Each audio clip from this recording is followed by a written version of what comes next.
जब तेनालीराम ने मां दुर्गा से किया मजाक, फिर मां दुर्गा ने क्या दिया वरदान, सब कुछ जानेंगे इसी वीडियो में। बट आप लोग कहानी तो सुनते हैं लेकिन चैनल सब्सक्राइब नहीं करते। अभी Xi Jinping YouTube channel subscribe करें। ये कोई 600 वर्ष पुरानी बात है। विजयनगर का साम्राज्य सारी दुनिया में प्रसिद्ध था। उन दिनों भारत पर विदेशी आक्रमणों के कारण प्रजा बड़ी मुश्किलों में थी। हर जगह लोगों के दिलों में दुख, चिंता और गहरी उधेड़-बुन थी। पर विजयनगर के प्रतापी राजा कृष्णदेव राय की कुशल शासन व्यवस्था, न्यायप्रियता और प्रजावत्सलता के कारण वहां प्रजा बहुत खुश थी। राजा कृष्णदेव राय ने प्रजा में मेहनत और सद्गुणों के साथ साथ अपनी संस्कृति के लिए स्वाभिमान का भाव पैदा कर दिया था।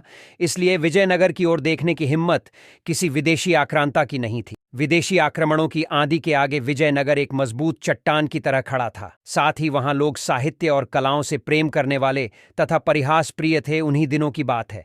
विजयनगर के तेनाली गांव में एक बड़ा बुद्धिमान और प्रतिभा संपन्न किशोर था। उसका नाम था रामलिंगम। वह बहुत हंसोड़ और हाजिर जवाब था।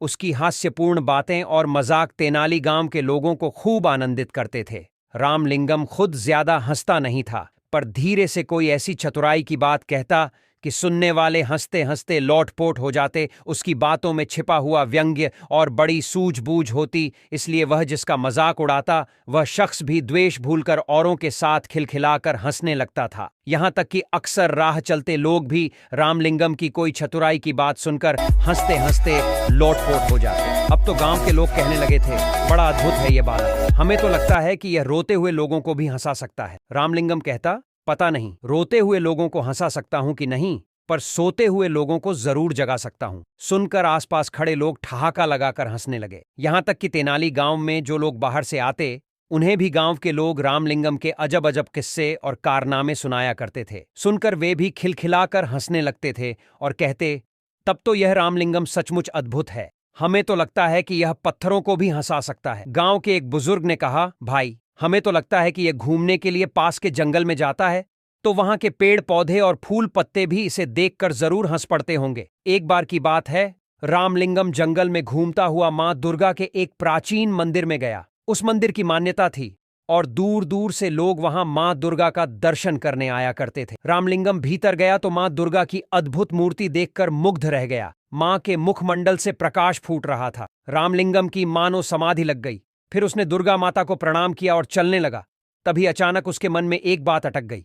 मां दुर्गा के 4 मुख थे, 8 भुजाएं थीं। इसी पर उसका ध्यान गया और अगले ही पल उसकी बड़े जोर से हंसी छूट गई। देखकर मां दुर्गा को बड़ा कौतुक हुआ। वे उसी समय मूर्ति से बाहर निकलकर आईं और रामलिंगम के आगे प्रकट हो गईं। बोलीं, बालक तू हंसता क्यों है? रामलिंगम मां दुर्गा को साक्षात सामने देखकर एक पल के लिए तो सहम गया, पर फिर हंसते हुए बोला, क्षमा करें मां, एक बात याद आ गई, इसीलिए हंस रहा हूं। कौन सी बात, बता तो भला मां, दुर्गा ने पूछा। इस पर रामलिंगम ने हंसते हंसते जवाब दिया, मां, मेरी तो सिर्फ एक ही नाक है, पर जब जुकाम हो जाता है तो मुझे बड़ी मुसीबत आती है। आपके तो 4 मुख हैं और भुजाएं भी 8 हैं, तो जब जुकाम हो जाता होगा तो आपको और भी ज्यादा मुसीबत। रामलिंगम की बात पूरी होने से पहले ही मां दुर्गा खिलखिलाकर हंस पड़ी। बोली, हट पगले, तू मां से भी मजाक करता है। फिर हंसते हुए उन्होंने कहा, पर आज मैं समझ गई हूं कि तुझ में हास्य की बड़ी अनोखी सिद्धि है। अपनी इसी सूझबूझ और हास्य के बल पर तू नाम कमाएगा और बड़े बड़े काम करेगा। पर एक बात याद रख, अपनी इस हास्य वृत्ति का किसी को दुख देने के लिए प्रयोग मत करना। सबको हंसाना और दूसरों की भलाई के काम करना। जा, तू राजा कृष्णदेव राय के दरबार में जा, वही तेरी प्रतिभा का पूरा सम्मान करेंगे। उस दिन रामलिंगम दुर्गा मां के प्राचीन मंदिर से लौटा तो उसका मन बड़ा हल्का फुल्का था। लौटकर उसने मां को यह अनोखा प्रसंग बताया। सुनकर मां चकित रह गईं और फिर होते होते पूरे तेनाली गांव में यह बात फैल गई कि रामलिंगम को दुर्गा मां ने बड़ा अद्भुत वरदान दिया है। यह बड़ा नाम कमाएगा और बड़े बड़े काम करेगा। उसके साथ ही साथ तेनाली गांव का नाम भी ऊंचा होगा। वीडियो अच्छी लगी हो तो वीडियो को लाइक करके चैनल को सब्सक्राइब करें। धन्यवाद।